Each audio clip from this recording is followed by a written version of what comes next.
Good morning. So we are starting the lecture 37 and we are continuing our discussions on MOS. I think I have discussed the properties of MOSFETs, big MOSFETs. They are called long channel MOSFETs. Okay, more or less I have covered the different characteristics of long channel MOSFETs. But as you know, today the VLSI or ultra large scale integration, ULSI, they use ultra small, very small MOSFETs. And we have to see what are the effects when the MOSFETs are miniaturized from big dimensions to ultra small dimensions, from several tens of microns to submicrons and deep submicrons. Okay, so that is the thing we have to. This is called effect of miniaturization.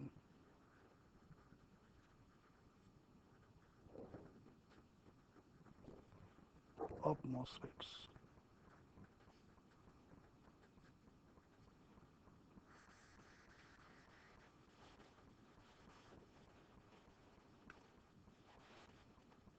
And when you discuss it, we normally come across some kind of rules or laws which are called scaling laws. Sorry.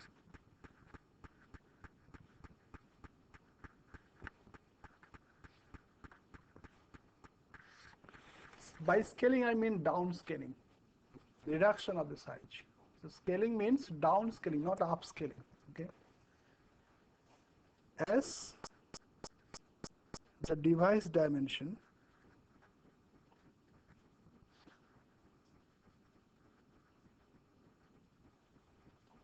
is reduced by a factor, say S, and S is greater than 1. Okay? That means the device length after scaling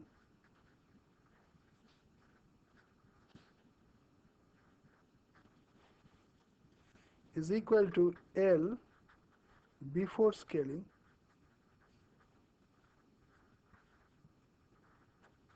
divided by S. Similarly, W, the width after scaling, becomes W before scaling divided by S. That is why S is a factor which is more than 1. Therefore, as the device dimension, maybe MOSFET or bipolar, any device, any semiconductor device dimension, linear size is reduced by a factor of S, either W or L or both. In general, we expect that power dissipation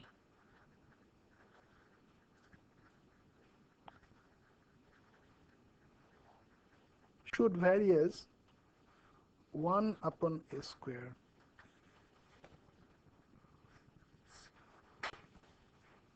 Because the area is reduced, for the same current density, therefore current will decrease and the power will be proportional, and therefore because current will decrease by the square of S, area, therefore power dissipation is expected to vary as reciprocal of S square. This is not rigidly followed. It may be some combination, may be a polynomial. In general, we can say, huh? Power is I square. It should be 1 by h to the power 4 by. I is varying by 1 by s square. And power is I square. That's not that way. You know that normally power means the power supply voltage multiplied by I. The power supply VDD or VSS or VCC, whatever the case may be, multiplied by the current which is being supplied. And this current for the same voltage VDD is proportional to, is totally, you know that area of the transistor matters a lot. It is a current density on the basis of which you can design a device. current density. This is the maximum current which can handle, means current density, because it depends on area. Therefore, it is a current density which is a more standard parameter like electric field, not voltage. In a device, electric field is a more appropriate universal parameter than voltage. Similarly, current density is a more appropriate parameter than current. Then it becomes universal. Universal means normalized. Okay? Therefore, yes, current density to maintain the same current density for the same applied voltage. Okay? If you reduce the area, naturally, and this is expected. Similarly, speed, which is reciprocal of the delay. Speed is reciprocal of the delay, should be more or less is expected to be proportional to S, isn't it? Because the transit time is reduced. If the length is reduced by a factor S, the transit time will also be reduced by the factor S. That the speed should improve. But in general, this found is not directly linearly related, but you can write it something like a K1S plus K2S square. Anyway, with scaling, the speed is improved. Supply voltage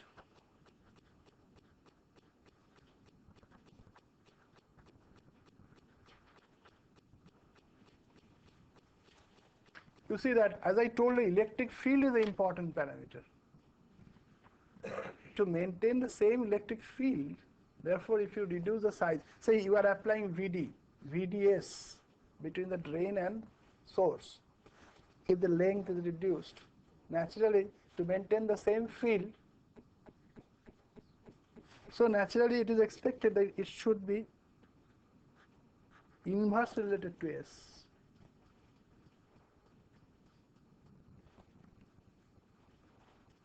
Area is a very important parameter.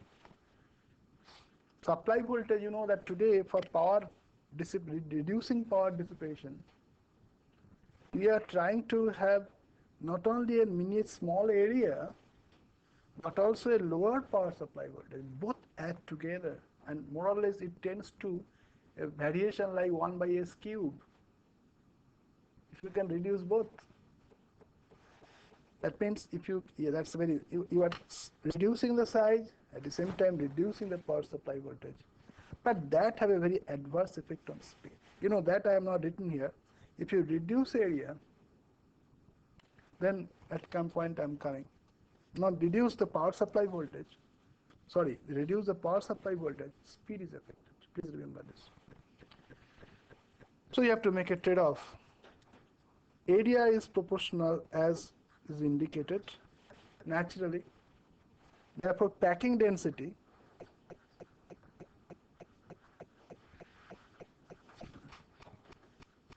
which is a very important parameter in VLSI, is proportional to A square, is expected. And noise performance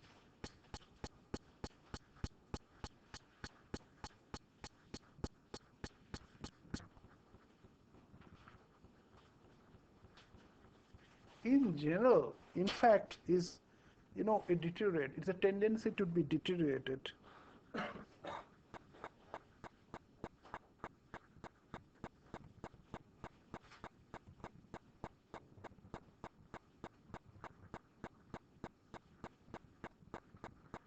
Sorry.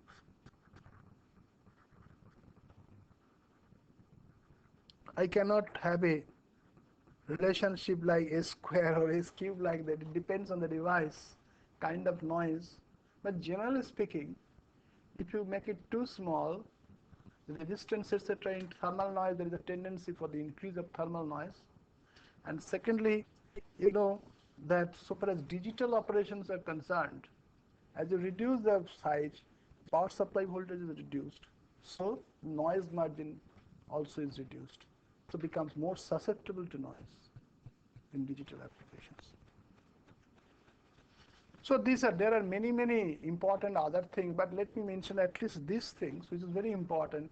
which you can call rough. You know that these relationships are very, very, I should not say it's not based on very rigorous formulation, but some physical things that yeah, power dissipation should be reduced fantastically, square of S. Speed should improve in general. Supply voltage should also decrease. Area and packing density, there is fantastic improvement naturally. And noise performance, there is no, in general, it's not true. That is why I have written it in a subjective fashion.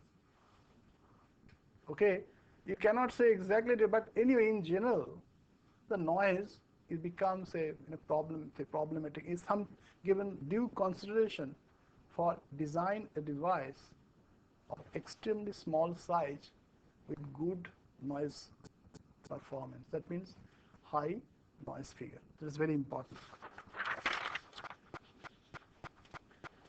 So I think the total voltage supply to decrease so that we have to make up our trade-off with speed. So why it is necessary? Yes, please. Why it is necessary to make up our supply voltage decrease so that we have to make up our trade-off with the speed? No, main thing is, that our future, that people are trying to make, really system called SoC, system on chip. There are billions of transistors, millions of gates should be packed in a chip. And then naturally power dissipation is becoming a very, very, very, very important parameter, important criterion, very low power dissipation. And in that case, billions of transistors functioning, whatever small, it is very difficult. So that is why we are considering the subthreshold behavior and all these things of MOSFETs today. Therefore, naturally, anything which helps us in minimizing power becomes important. One is area miniaturization. Second is power supply voltage reduction. That is why supply voltage helps you. Therefore, if you add together both, that means you reduce the area, at the same time reduce power supply voltage, naturally power. But that will affect the speed. Therefore, there is a need of trade-off. And then you have to think of novel devices like quantum mechanicals devices, which offers very high speed because of not using the conventional BJTs and MOSFETs. They have a limit. If you use real new type of, say, MOSFET, for example, like this, devices which offer you very high mobility, then you can go for. That's why, that ultimately, when people are thinking of real nanometric devices, perhaps the conventional ones will not work. But in our class, we are more interested because still today, VLSI means MOSFETs and BJTs. So we are assuming that we are going down to a dimension up to which these devices, the traditional devices, will work. For example, I think you know that they have said that if MOSFETs more or less will behave as MOSFET for channel length down to 0.07 micron. This is more or less the kind of thing. Below that, the bipolar properties will override the MOS properties, and the MOS properties, the advantage will gradually go. So people then think of other kind of devices, quantum devices. You are asking some question?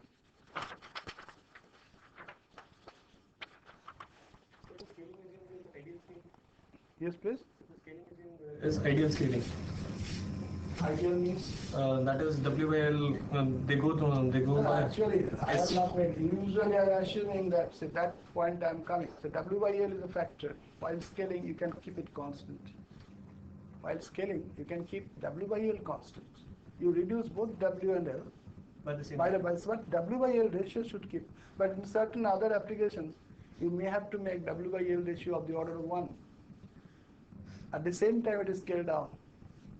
It becomes a 3D device structure. I am coming to that.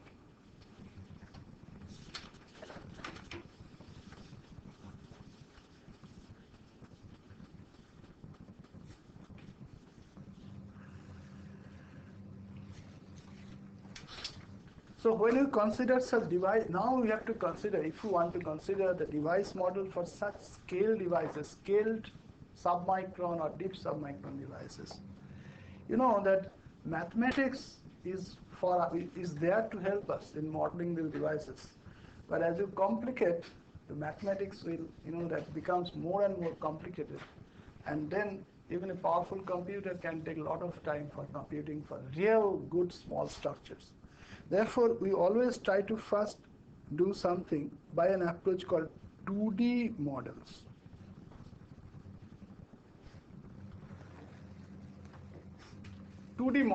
So far you have seen that the equations which you have considered either for BJT or MOSFETs, we have used always one-dimensional equation, be it Poisson's equation, be it continuity equation, be it current equation, they are all one-dimensional equation. But naturally, as you understand with scaling, that these devices cannot. What is going to happen if you maintain a relatively large W by L ratio? For example, for MOSFETs, W still remains large compared to L, but L gradually gets reduced. This is very important. W by L remains large compared to 1, but L tends to 0, right? So tends to 0 means becomes very, very small. By tends to 0, I mean that becomes very, very small. Then you can neglect the variation along W. In that case, variation along the channel and perpendicular to the channel is important. If the direction along the channel we call Y and direction perpendicular to channel is called X, normally that is what we call, then it is okay if you consider all these equations in two-dimensional form. Poisson's equation for solving the potential distribution electric field, continuity equation for computing current, for computing transient current, transient behavior. So this Poisson's equation and we have to use them in that case. Therefore, 2D Poisson's continuity, current, etc. equations have to be handled and solved simultaneously. So we have a device which has to be analyzed. We write down, instead of now one-dimensional equations, which is rather simple analytically, we have to now write two-dimensional form of these equations, Poisson's, continuity, and nowadays, of course, another equation is coming, that is Schrodinger's.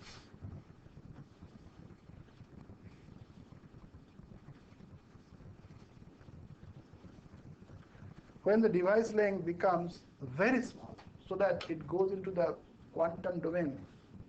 Say people are nowadays using a combined Poisson-Schrodinger solver, for example, for nanometric devices.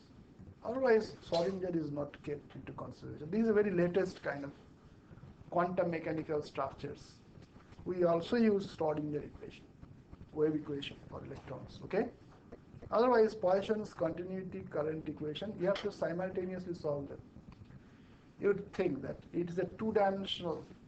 We are ignoring variation along the depth or W. We are considering variation only along the channel and perpendicular to the channel. And then the device surface condition, the boundary conditions are not, this is not a point boundary condition, it's a plane boundary condition, surface boundary condition. Solving these equations analytically become practically impossible. There have been many attempts to solve these equations analytically by Wien function, Fourier series, and various other approaches, but there are limitations. So people go for the standard numerical techniques based on finite difference, finite element method, etc. to solve these equations. Then it becomes a numerical 2D simulator. Using them, it becomes a numerical 2D simulator. Fortunately, several such simulators have been developed and marketed. Now it is industry commercially available. And you can use these standard packages for designing your devices if they satisfy these two conditions. W by L is large compared to 1 and L is very small. It could be otherwise also. L by W very, very large compared to unity and W tends to 0. That is also possible. But that is not that much popular for various reasons. Called narrow width. We will be coming to that after that. Normally this is called short channel devices. Where such conditions apply, we call them short channel MOSFETs or short channel devices. How much small? We shall discuss it separately. L very small. 0 is, the mathematically okay, but practically 0 tends to 0 is a meaningless thing. But how small? That we shall discuss separately. Now this numerical 2D simulator, naturally they will take a lot of time for computation. Because you understand the kind of boundary conditions it has to fit, the size of the matrix it has to handle. So ultimately you have to write the difference equations or equations at the nodes. Difference equations for FD and equations at the nodes for finite element and solve so many equations simultaneously. And it involves manipulation of very large matrices. A matrix of 100 by 100 is very common. But when device becomes complex in structure, even bigger matrices are handled, and naturally it is very, very time consuming. So some people, what they have done, they have used some kind of intelligent approach for minimizing the computer time and reducing the computer memory needed. And these are normally called quasi-2D approach.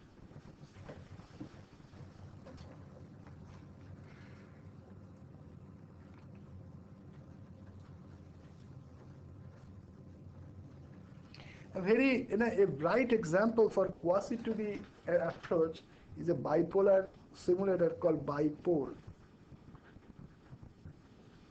and a simulator which our laboratory under my direction we developed, and that we gave a name Bias. Of course, this is a commercial simulator, and we are thinking of doing something for commercializing this software.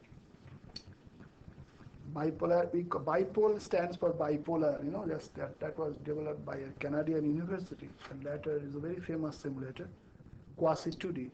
And Bias, we actually gave them bipolar advanced simulator, etc. kind of name was given. That's how the name Bias. Bias 1, Bias 2, Bias 3, we are trying to develop. Of course, I was working on it earlier. Nowadays, under a project sanctioned by DOE. Nowadays, of course, there are no students. Anyway, so this Bipole is an example. That is therefore Bias is not, don't consider them. Bipole is a very standard simulator. It assumes all one-dimensional equations, but do some corrections to consider the 2D effects. And very limited amount of 2D computations, so that the total computation time is very, very less compared to a fully numerical simulator. Okay? This is good. Nowadays, such simulators are becoming popular because you can get the CAD parameters very quickly for circuit simulation. Ultimately, the simulation, you have to simulate a circuit and not a device, because you have to make a chip. And if for each device, it takes a lot time for computation of the device parameters to be used in the circuit simulation, it becomes impractical. Therefore, this kind of simulators are getting happening.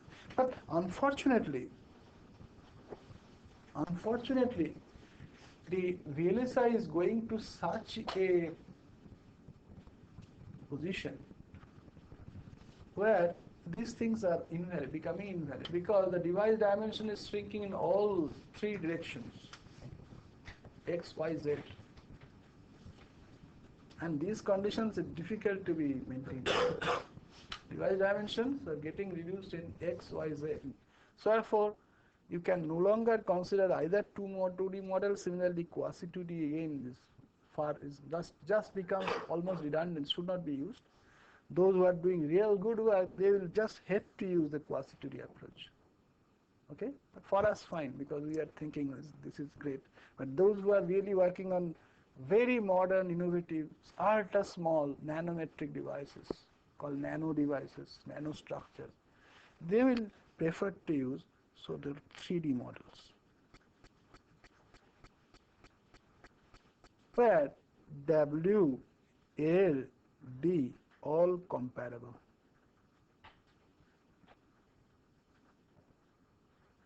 And very small.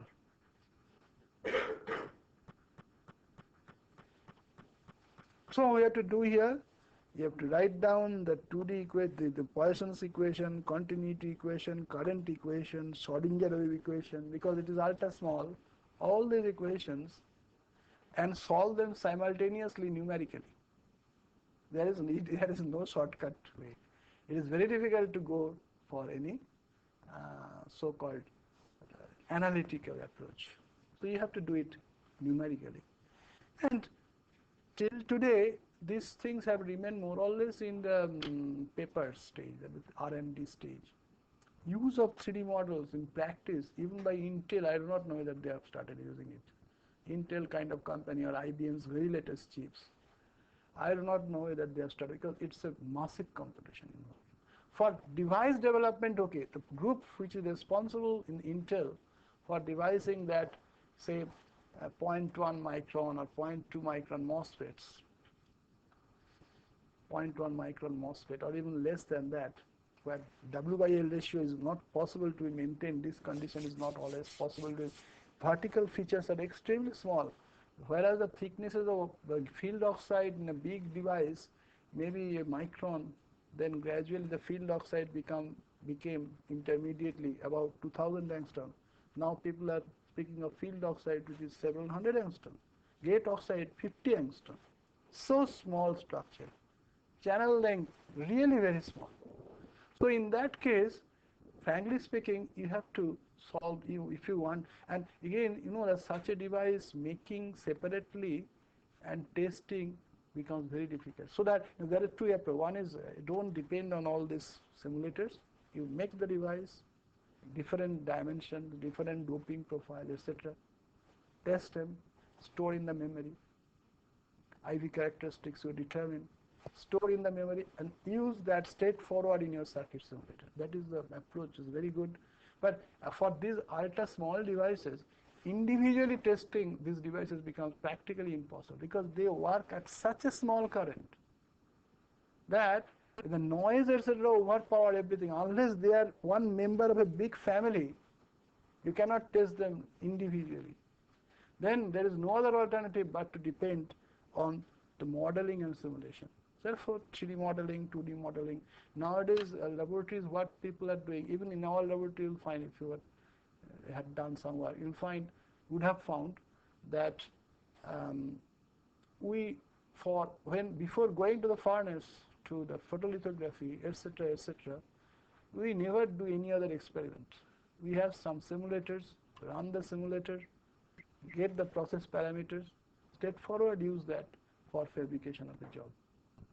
So for whatever small work we have done, say chip development work we have done in the lab successfully, and we have now, we are following that route which industries use, commercial people use. They don't done, but before that, of course, you have to take a commercial simulator and do a number of experiments, and some of the fitting parameters in the commercial simulator have to be adjusted so that your process and that simulator, they are compatible. And that every laboratory does that. That is a very important thing. So with this very short introduction on the, that the kind of miniaturization which is needed, etc., let us now go to certain effects which we call short channel effects.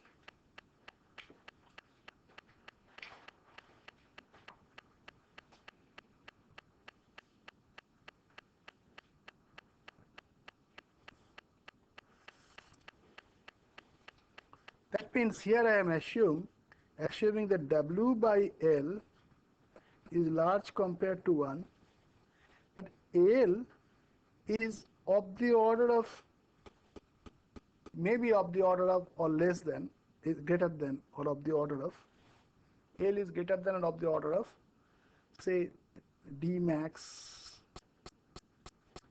and junction depths. Xj is the junction depth of the source and drain junction. D max is the maximum depletion layer width at inversion. When L is of that order, or you can say, sorry, less than that, then we say that this is a real short channel effect which coming, really coming. One effect is important called drain-induced barrier lowering. Drain-induced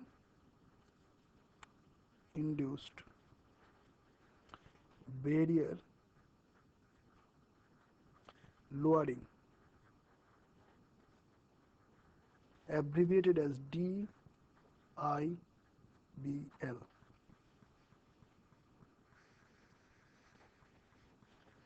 Take the case of the surface potential distribution of a long channel device.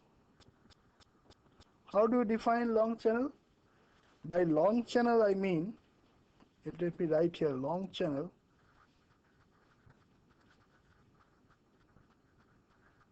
I mean L is large compared to that D max and Xj. But when L becomes of the order of, I should not say, that is why first thing is L is of the order of D max or Xj, then it is a short channel effect. Otherwise, this is called a long channel MOSFET. So this is the case for a long channel MOSFET. This is the source, and this is drain, and this is the channel length L long, which satisfies this condition. Maybe L is of the order of, L long is of the order of say 10 micron or 15 micron. Okay, then if I plot the surface potential psi s against distance, remember the curve which is something like this.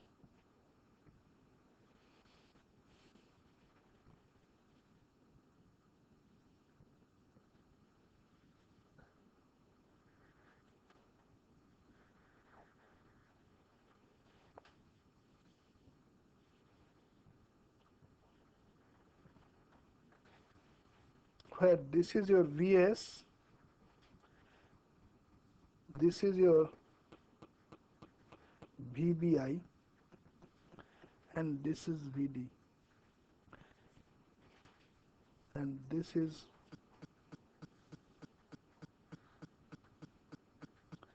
Vd plus Vbi. This is the curve for Vg less than Vt. So this is for Vg less than Vt. When you apply a Vg which is equal to or more than Vt, you remember the same curve, for the same value of Vd, this curve gets modified to a curve like this.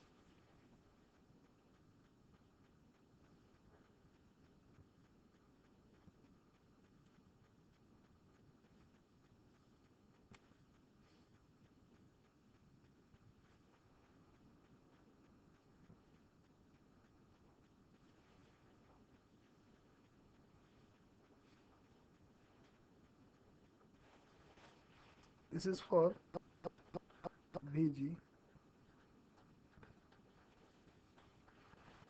and in that case, this one at this point, this is equal to Vbi minus psi s at the source. Psi s 0 you can call it. I called it psi s 0. By suffix s means I am saying psi s at the source. And there is a small slope here that indicates the little potential drop across the channel. And this is your so-called depletion layer region. Here you see that the barrier at the source side is not governed by VD. The barrier in the source side is controlled by the gate potential. And that's how we get, it is reduced by a psi s, which is the psi s for, which is the psi s equal to twice phi f, roughly twice phi f. You remember psi s gets saturated to almost twice phi f. That is the situation. So this side of the device, the source side, remains unaffected by whatever happening in the drain side, because this is too long a device. It's a very long channel device. It's a very important thing. Because the device length is very large compared to Dmax, XJ, etc., then you know that the effect of the drain bias does not appear on the source side. So the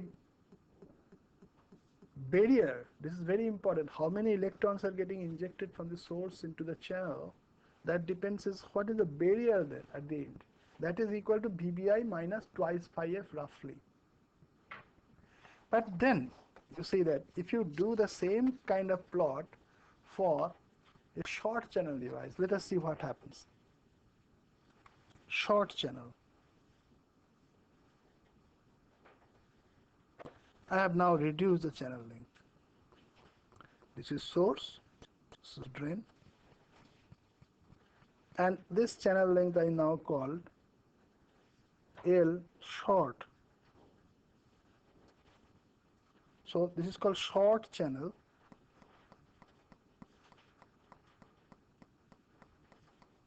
Satisfying the condition that L is of the order of D max xj. That is why I have called L short. Typically L short may be, say 1 micron or 0.5 micron.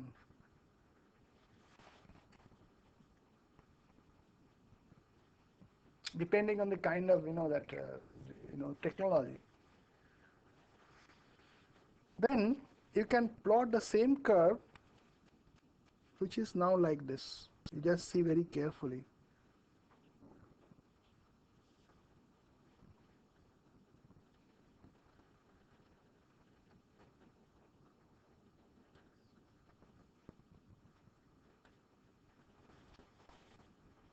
This is with Vg less than Vt. And you carefully note the barrier height here.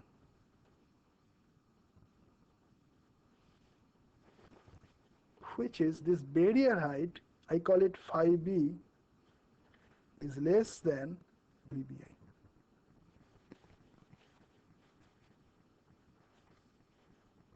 You see that though I have not applied a gate bias which is less than Vt, in the source side the potential barrier is no longer VBI, but slightly or reasonably or appreciably less than VBI, depending on the actual channel length.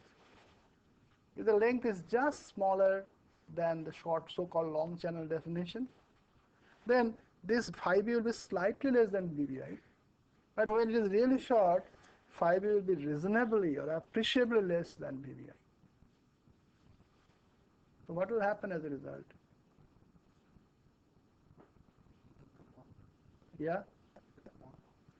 Yeah, it happens that, yes, the source will try to supply electrons to the channel. Just controlled by a drain bias. And that will lead to what?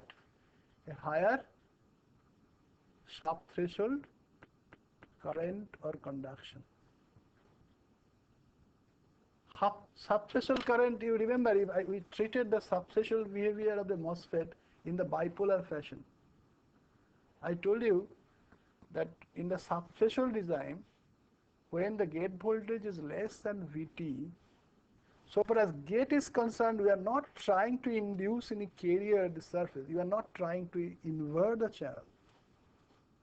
But because of the, the little effect of carrier injection from, because what will happen? Whatever surface potential you are applying, that will reduce this thing, no? Isn't it? That you have, you just see that here. Sorry, it is VBI minus the so-called psi s. I can call it VBI minus psi. I'm sorry, I should have written that psi s for long channel.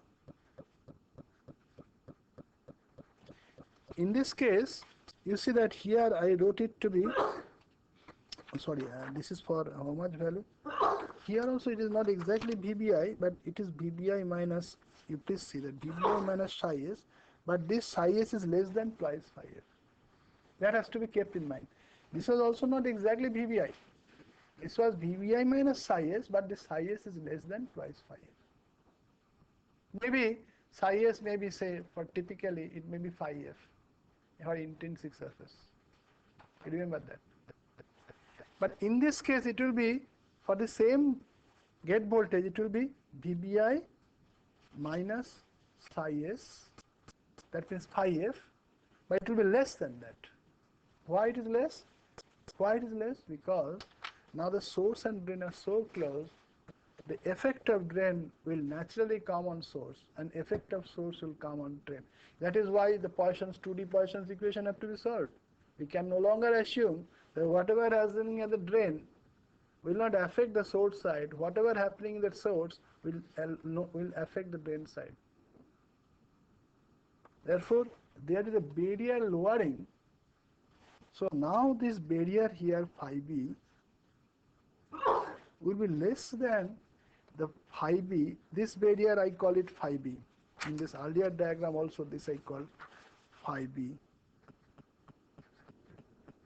But this is for long channel. So phi b short channel will be less than phi b long channel. SC stands for short channel and LC stands for long channel. So here this phi b is phi b long channel, and here this phi b is phi b short channel. Phi b short channel is less than phi b long channel. What does it mean? And phi b short channel is a function of Vd. This is another important thing. Higher is the Vd value, there will be more, the curve will tend to go up like this.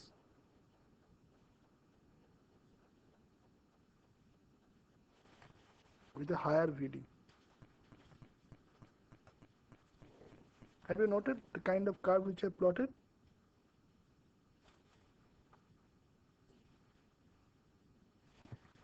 Not only the barrier has been reduced, but also the minimum point has approached towards the source. That exactly happens. You can easily compare. Suppose I do not, that Vd and Vs is equal to 0. So what will happen? What will be the kind of curve? It will be a curve like this. What will be the nature of the curve? Will it be, just draw it like this. This is very interesting. Suppose Vs and Vd equal to 0 and equal. So what is the nature of the curve? Otherwise we expected. But it will be actually like this. Why? The drain will affect source, source will affect drain. That is why then a two-dimensional Poisson's equation is to be. This is a very important mathematical concept. When, say, you consider the case of, that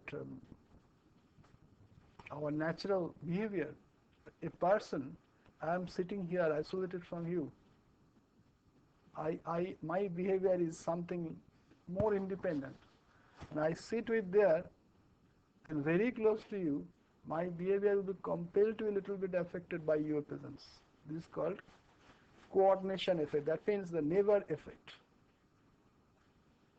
Here, when the drain and source is very, very close, naturally they will affect each other, and that is why the mathematically two-dimensional equation, three-dimensional equation, all these things mathematically came because of that only. You cannot treat them separately now. And you see that phi BC, what has happened as a result? That the barrier at the say source site for the short channel gets reduced with increase. So this is very important. Phi B SC gets reduced with increasing PD. And what will happen when you apply a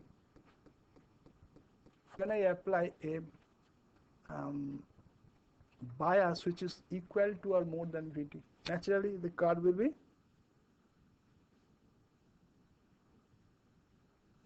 like this. This is the curve for Vg greater than equal to Vt. It shows that there is further lowering of the barrier. Effectively, therefore, can you tell me what is going to happen? Because of this DIBL, what is actually going to happen?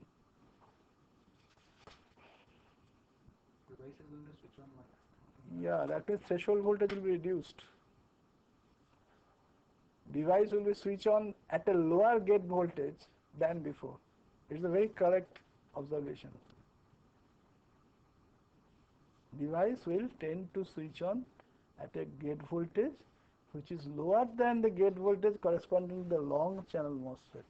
Therefore, short channel, in the case of short channel MOSFET, the channel length, the threshold voltage does not become, it becomes a function of the channel length.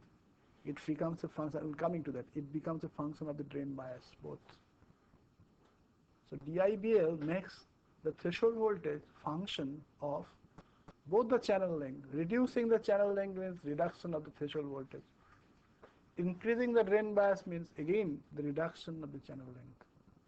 Channel length is no longer a parameter which is defined only by dimensions and doping concentration. Channel length, you remember that channel, effective channel, the threshold voltage expression we have given. Threshold voltage expression depends on what? Doping concentration, psi A, phi F, thickness of the oxide, etc., etc. Phi ms, QF. There is no other thing like VD, like channel length itself. But now I find, unfortunately or fortunately, the threshold voltage becomes a function of both channel length and the drain bias. And that is contributed by this effect, which is a very important effect called drain-induced barrier lowering, or DIBL. Now to mathematically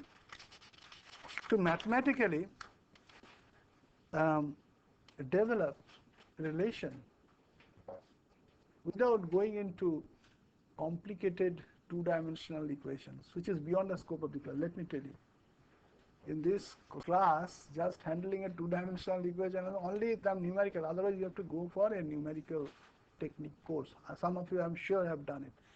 A finite difference technique, finite element method, etc. Some of you might have gone through. So it is purely becomes a mathematical and computational techniques then.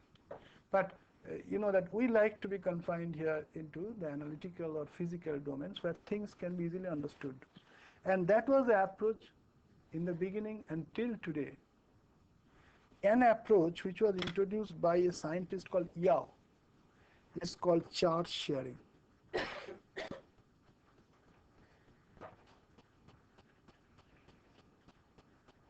Sometimes it is called Yao, a very famous Yao's model. After that, there are many modifications by many people, but the basic model was proposed by Yao.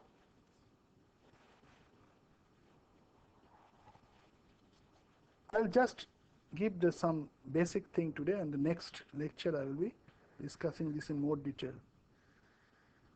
Let's take the case of a short channel device.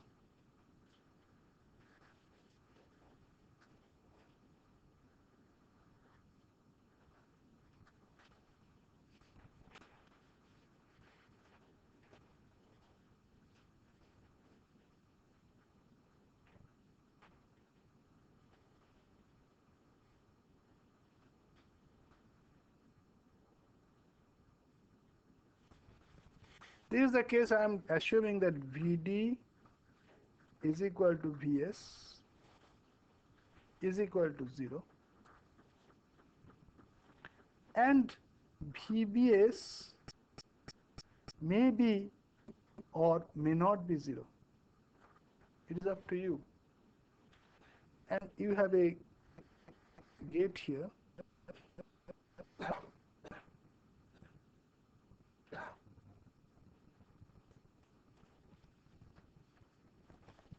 And that induces a space charge layer. I am assuming that the space charge layer saturates here when you have achieved threshold.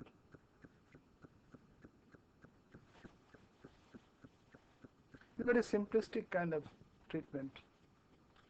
So this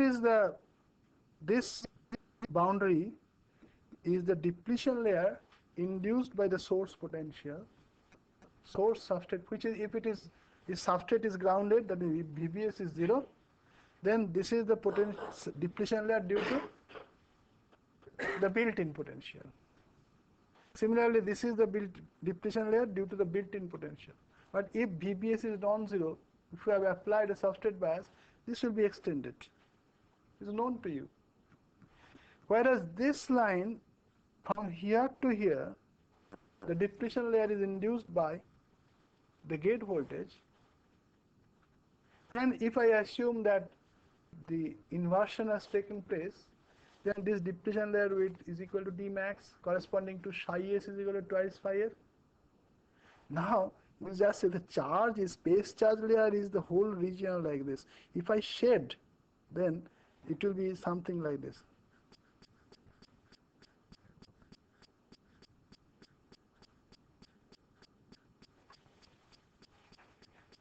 Shaded region is all space charge region, free of electrons, mobile electrons and holes.